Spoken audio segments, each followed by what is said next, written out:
थोड़ी देर के लिए सच्चे भारतीय बनिए और ईमानदारी से सोचिए कि जब रोड टैक्स दे दिया तो टोल टैक्स क्यों, और अगर टोल टैक्स देना ही है तो रोड टैक्स क्यों। जब हमने कमाने पे इनकम टैक्स दे दिया तो खर्च करने पे जीएसटी क्यों। जब हमने इनकम टैक्स दे दिया उसके बाद जो हमने अपने बैंक में एफडी रखी उसके ब्याज के ऊपर इनकम टैक्स क्यों।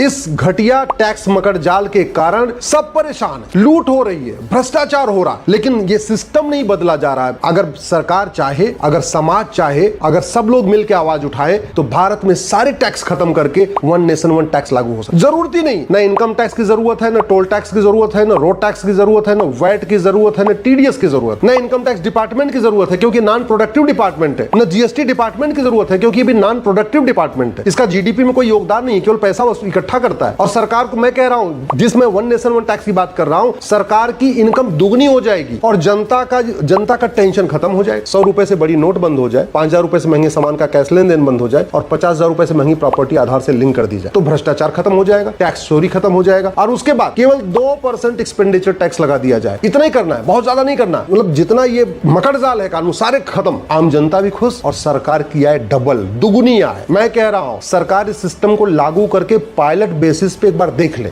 मैं गारंटी के साथ कहता हूं भारत की जीडीपी 2% बढ़ जाएगी। जो माननीय प्रधानमंत्री जी कहते हैं 2047 में भारत को विकसित राष्ट्र बनाना है, ये अगले 10 साल में भारत विकसित राष्ट्र बन जाएगा अगर आज वन नेशन वन टैक्स लागू कर दिया जाए तो।